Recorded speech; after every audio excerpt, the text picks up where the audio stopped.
바이블 시크릿 14번째 시간 만물 비유. 하나님께서 천지를 창조하셨습니다. 하늘과 땅, 만물을 창조하셨습니다. 이것을 부정할 자 없을 것입니다. 하나님이 아니면 창조주가 있다, 신이 있다, 그냥 이루어진 것이 아니라 분명히 조물주가 만들었다라고 할 것입니다. 그 조물주가, 창조주가 바로 하나밖에 없는 신 하나님입니다. 그리고 그 하나님은 우리 인간을 창조했습니다. 우리를 낳았습니다. 그러면 하나님은 우리의 아버지가 되는 것입니다. 그래서 예수님께서 하나님의 이름을 가르쳐 주셨습니다. 여호와가 아니라 전지전능하신 창조주, 조물주가 아니라 뭐라고요? 네, 아버지라고 가르쳐 주셨습니다. 너희들은 하나님의 자녀다. 우리는 하나님의 자녀다. 하나님은 우리의 아버지다. 그러니 아빠라고 불러봐. 아빠, 아버지라고 불러봐. 하나님께서 천지를 창조하셨으니, 이 만물을 창조하셨으니 만물에 대한 특성을 너무 잘 알고 있지 않겠습니까? 그래서 만물을 통해서 우리 사람들에게 계시를 하셨습니다. 말씀도 하셨습니다. 하나님께서 왜 비유로 말씀을 하실까? 만물을 통해서 왜 비유로 말씀을 하셨을까? 누구나 다 알 수 있으니까. 그리고 사람은 없어져도 만물은 없어지지 않습니다. 사람은 죽습니다. 그죠? 그러나 만물은 존재하고 있습니다. 저 거대한 산이 존재하고 있습니다. 강이 존재합니다. 바다가 존재합니다. 나무가 능력이 없는 것 같지만 우리보다 더 오래 사는 나무가 상당히 많습니다. 그래서 나무를 통해서, 그리고 풀을 통해서, 해와 달과 별을 통해서, 모든 만물을 통해서 엄청난 계시의 말씀을 주셨습니다. 그 중에 지금까지도 배워왔지만 오늘 뭘 공부를 하냐면 겨자씨, 그리고 산과 섬, 그리고 풀, 나무 비유 공부를 하겠습니다. 예수님께서 이런 말씀을 하겠습니다. 마태복음 17장 20절. 만일 너희가 겨자씨만한 믿음이 있으면 이 산을 명해서 저 산으로 옮긴다. 이 산을 저쪽으로 옮긴다라고 말씀하셨습니다. 너희가 못할 것이 없을 것이다. 겨자씨만한 믿음. 겨자씨 크기가 어떻게 되죠? 엄청 큰 것이 아니라 아주 작습니다. 1cm도 되지 않습니다. 1mm, 2mm, 3mm 정도밖에 되지 않습니다. 아주 작은 씨입니다. 그러면 그만한 믿음이 없을까? 제자들이 그만한 믿음이 없어서, 우리가 그만한 믿음이 없어서, 예수님을 믿는 그리스도인인데 우리가 그 믿음이 없어서 산을 옮기지 못하는 것일까? 그 뜻이 아니죠. 비유겠죠. 겨자씨, 아주 작아 보이지만 겨자씨는 살아있는 씨입니다. 바로 살아있는 믿음. 살아있는 믿음, 살아있는 믿음. 하나님은 죽은 자의 하나님이 아니라 산 자의 하나님이라 하였습니다. 고로 믿음이 살아있어야 되는 것입니다. 겨자씨만한 믿음은 바로 죽어있는 믿음이 아니라 살아있는 믿음. 쉽게 생각하면 부정적인 사고보다, 부정의 힘보다 긍정의 힘이 강하다. 맞죠? 바로 겨자씨가 살아있는 믿음을 뜻합니다. 그럼 산이 무엇일까? 여기에서 산이 나왔는데 요한계시록 6장 12절 14절 보면 아주 무시무시한 말세, 종말에 대한 말씀 같은데 풀어보면 그렇지 않습니다. 아주 재미나는 말씀입니다. 큰 지진이 나고 해가 총단같이 검어지고 온 달이 피같이 변한다 했습니다. 하늘의 별들이 무화과 태풍이 흔들려 떨어지는 과일처럼 떨어진다 했습니다. 그리고 하늘이 종이축같이 말립니다. 산과 섬이 제자리에서 옮긴다라는 말씀이 있습니다. 요한계시록 앞으로 일어날 하나님의 역사를 이렇게 표현하는데 이건 정말 말세가 아니죠. 우리 지지난 시간에 배웠습니다. 성경에서 하나님께서 말씀하신 해와 달과 별은 바로 사람을 뜻했습니다. 해 같은 사람, 달 같은 사람, 별 같은 사람. 여러분은 해입니까? 달입니까? 별입니까? 네. 그러나 하나님 앞에는 빛을 잃지 않겠습니까? 아무리 대통령, 왕이랄지라도 태양 같은 사람이라 할지라도 하나님 앞에서는, 그리스도 앞에서는 빛을 잃을 수밖에 없습니다. 그 뜻이죠? 자, 오늘은 산과 섬에 대한 공부니까 산과 섬. 산과 섬이 어떻게 옮겨져 있습니까? 산이 무엇일까? 섬이 무엇일까? 계시록 17장 9절 10절 답이 있습니다. 지혜로운 왕을 일곱 산이라 표현했습니다. 산은 곧 왕이라는 뜻이었습니다. 산 같은 사람. 일반 사람을 산이라 표현하지 않습니다. 그죠?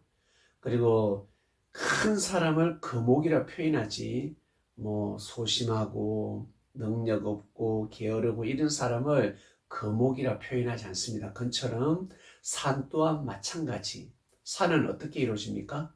산? 그냥 산. 그냥 이렇게 흙이 덮여 있으면 산이겠습니까? 아니죠. 산에는 반드시 나무가 있어야 됩니다. 나무는 무엇이겠습니까? 조금 이따 배울 건데 나무 또한 사람입니다. 하나님께서 사람을 나무로 표현하셨습니다. 자, 여기서 일곱 왕은 바로 일곱 산을 뜻합니다. 고로 겨자씨만한 믿음이 있으면 어떻게 해요? 왕 같은 사람, 그 시대 관은, 권력자들, 그리고 부자들, 능력 있는 사람들, 자기 위에 아무도 없는 사람들 있잖아요. 내가 왕이다, 내가 신이다 라고 생각하며 살아가는 사람들이 있습니다. 그 사람들을 어떻게 예수님 앞으로 인도할 수 있는 사명을 받은 그 사람이 누구라고? 바로 세례요한이었습니다. 또 볼게요. 이사야 49장 13절. 산들이여 즐거이 노래하라. 산이 어떻게 노래합니까? 바로 이스라엘을 뜻하는 것입니다. 이스라엘의 왕, 명예와 권력 있는 자를 뜻하는 것입니다. 그리고 스가랴 36장 1절 보면 인자야 너는 이스라엘 산들에게 예언하라 했습니다. 아니 선지자가 산에 가서 산에 무슨 예언을 합니까? 산에서 바로 산 같은 사람에게 하나님의 말씀을 전하라.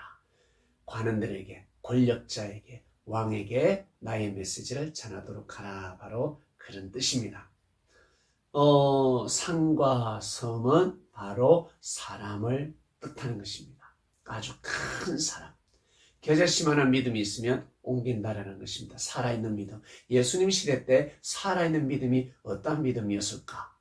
하나님의 섭리역사, 예수님을 증거하는 믿음, 예수님을 믿는 믿음이었습니다. 제일 먼저 그 큰 사명을 받은 사람이 누구라고? 바로 세례요한이었습니다. 그래서 세례요한은요, 예수님의 길을 평탄케 하는 사명을 받았습니다. 그래서 누가복음 3장 4절에서 5절. 선지자 이사야 책에 기록되지 않았냐? 그의 첩경을 평탄케 하라. 모든 산과 그리고 작은 산이 있는데 작은 산이 있고 큰 산이 있습니다. 산이 낮아지고 굽어져 있는 것이 곧아질 것이고 험한 길이 평탄하여질 것이요. 이것이 무엇이겠습니까? 이게 누구의 사명입니까? 바로 세례요한의 사명이었습니다. 나는 이 일을 한다. 산과 섬을 깎는다라는 것입니다. 잘못된 길을 깎아버린다. 바로 잘못된 인생을 살아가는 사람들을 옳은 길로 인도한다라는 뜻입니다. 옳은 길로 인도한다. 잘못된 길을 가지 못하게 옳은 길로 인도한다라는 뜻이죠. 진짜 길이 아니라, 그리고 진짜 섬이 아니라 진짜 산이 아니라는 것입니다. 산 같은 사람, 그리고 섬 같은 사람. 자, 그 다음 볼게요. 그래서 세례요한은 교만한 사람들, 왕 같은 사람들을 섭리 역사 앞에 무릎을 꿇게 해야 되는데 결국 그러지 못했습니다. 본인이 실족해 버렸습니다. 자, 산과 섬은 바로 사람을 뜻하고 바로 민족을 뜻하고 이스라엘 국가를 뜻한다라고 믿으시길 바랍니다. 자, 그 다음 뭘 보냐면 풀을 보겠습니다. 풀. 시편 103편 15절입니다. 인생은 그날이 풀과 같다 했습니다. 그 영화가 북이 영화는 들의 꽃과 같다 했습니다. 그러니까 어때요? 풀이 살아있을 때 하나님을 섬겨라. 너희들 풀같은 인생이다. 그러니 젊음이 가기 전에 그리고 육신이 흙으로 돌아가기 전에 하나님을 섬겨라 라는 뜻입니다. 하나님의 역사를 받아들여라. 고개 숙이라. 시편 92편의 7절입니다. 악인은 풀과 같이 성장합니다. 그러나 그 죄악을 행하는 자, 그 죄인은 아무리 흥할지라도 결국 망한다라는 뜻입니다. 악인들이 잘 되는 것 같지만 풀이 쑥쑥쑥쑥 자고 나면 풀이 잡초가 바로바로 성장하지 않습니까? 놀랍게 성장합니다. 그럴지라도 거기 부러워하지 마라. 결국 망한다라는 뜻을 전달하는 메시지. 알곡과 가라지. 알곡보다 가라지가 더 멋있고 더 뭐랄까 쑥쑥 잘 자라지 않습니까? 더 튼튼하고 그러나 가라지는 가라지다라는 뜻입니다. 네, 바로 풀 같은 인생. 여러분, 우리 자신이 풀 같은 인생이라고 믿으십니까? 믿어지십니까? 네, 하늘은 우리를 풀과 같다 하였습니다. 그 다음 볼게요. 이제는 나무 비유인데 아주 중요한 말씀입니다. 아주 중요한 말씀이니까 한번 잘 들어보시길 바랍니다. 하나님께서 나무로 비유하셨는데 이사야 5장을 보면 나의 사랑하는 자를 위하여 노래한다 했습니다. 내가 포도원을 노래하리라. 포도원이여 포도나무들이여 노래하라 하였습니다. 이게 무슨 뜻일까? 진짜 포도원에 가서 포도나무를 보고 노래를 왜 합니까? 포도나무가 어찌 노래할 수 있습니까? 무슨 뜻이겠습니까? 바로 이스라엘을 뜻합니다. 이스라엘 민족을 포도원이라 했습니다. 이스라엘 백성을 포도나무라 하는 것입니다. 이스라엘 국가를 포도원, 포도밭이라 하였습니다. 그 다음 한번 또 볼까요? 스가랴에서 11장 2절을 보면 너 잣나무여 곡할지어다. 잣나무가 어떻게 곡합니까? 잣나무 같은 사람. 그리고 백향목이 넘어졌다 했습니다. 아름다운 나무가 해멸되었도다. 바산의 상수리 나무가 나무여 곡할지어다. 무성한 살림이 엎어졌도다. 예, 진짜 태풍에 의해서 진짜 나무가 쓰러지면 곡할 수도 있습니다. 그러나 여기 이 메시지는 하나님의 말씀인데 바로 백향목이 넘어졌습니다. 국보급의 나무가 넘어졌습니다. 백향목 같은 사람, 아름다운 나무가 회멸되었습니다. 무성한 살림이 엎어졌습니다. 수많은 사람들이 하나님을 떠났습니다. 실족했습니다. 믿음이 깨어졌습니다. 바로 사람을 뜻하는 것입니다. 잣나무가 나오고 가시나무가 나오고 백향목도 나오고 종려나무도 나오고 바로 사람을 뜻합니다. 시편 92편 12절을 보면 의인을 종려나무라 표현하였습니다. 그래서 성경에 나오는 나무 전부 다 사람이야가 아니라 진짜 나무도 있습니다. 그러나 하나님께서 특별히 메시지를 전달하실 때 바로 그 나무는 진짜 나무가 아니라 사람을 뜻합니다. 그러면 에덴 동산으로 가보겠습니다. 상당히 중요합니다. 에덴 동산에 생명나무가 있고 선악나무가 있다 했습니다. 여러분, 이 메시지를 위해서 앞에 나무 비유를 배운 것입니다. 에덴 동산에 생명나무가 있고 선악나무가 있다 했는데 과연 그것은 무엇일까? 답이 있습니다. 에스겔서를 보면 답이 있습니다. 하나님께서 에스겔 선지자를 통해서 아주 쉽게 이해할 수 있도록 말씀을 하셨는데 에스겔 31장 9절입니다. 에스겔 31장 9절 내가 그 가지로 많게 하여 모양이 아름답게 하였더니 그 가지라 그러면 나무겠죠?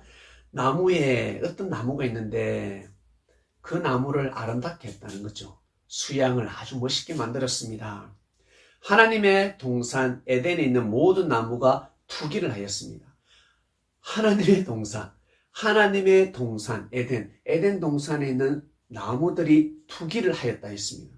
에덴 동산에는 생명나무가 있고 선악나무가 있고 그러면 그 두 나무밖에 없었을까? 다른 나무도 있었다라는 것입니다. 도대체 무슨 뜻일까? 볼게요. 에스겔서 31장 18절 보세요. 너의 영화와 광대함이 에덴 모든 나무 중에 어떤 것과 같은 거였습니다. 네가 에덴 나무와 함께 지하에 내려갈 것이요. 에덴 나무가 지하에 내려간다. 에덴 나무가 어떻게 지하에 내려갑니까? 이게 무슨 뜻입니까? 나무는 바로 사람입니다. 사람이 구원받지 못하는 에덴 동산에서 구원받지 못하는 역사가 일어났다라는 것입니다. 이해하시겠습니까? 네, 창세기 2장 9절에 보면 여호와 하나님이 그 땅에 보기에 아름답고 먹기에 좋은 나무 동산 가운데 생명나무와 선악을 알게 하는 나무가 있었다 하였습니다. 에덴 동산에 생명나무와 선악나무 바로 누구를 뜻하겠습니까? 생명나무는 아담이요 선악나무는 하와를 뜻합니다. 그리고 다른 나무들도 있었습니다. 에덴 동산에 많은 나무들이 구원받지 못하고 어디로? 지하로 내려갔다라는 것입니다. 특히 가인, 아담과 하와 말고 가인도 있었습니다. 가인은 에덴 동편 노 땅으로 쫓겨갔습니다. 가인 또한 나무였습니다. 아벨 또한 나무였습니다. 아담과 하와를 생명나무와 선악나무로 표현했습니다.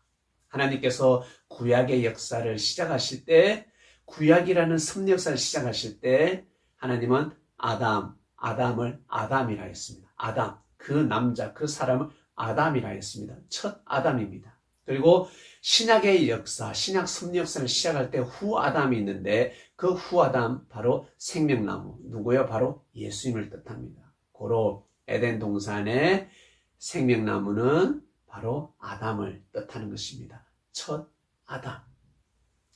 아니면 에스겔 선지자를 통해서 이렇게 말씀할 리가 없죠. 어떻게 에덴 동산에 있는 나무들이 시기할 수 있습니까? 나무가 어떻게 시기 질투할 수 있습니까? 바로 사람을 뜻합니다. 에덴 동산에 구원받아야 할 사람들이 구원받지 못했다라는 뜻입니다. 네. 또 시간이 갈수록, 지금은 부분적으로 배우고 있는데, 나중에, 얼마 가지 않아서 이 에덴 동산에 나오는 생명나무와 선악나무, 아담과 하와에 대해서 조금 더 자세히 배우겠습니다. 뱀에 대해서 배웠죠? 네. 하나하나 자세히 배우도록 하겠습니다. 오늘 말씀 여기까지 하겠습니다. 오늘 말씀은 겨자씨, 그리고 산과 섬, 그리고 풀, 나무 비유를 공부했습니다.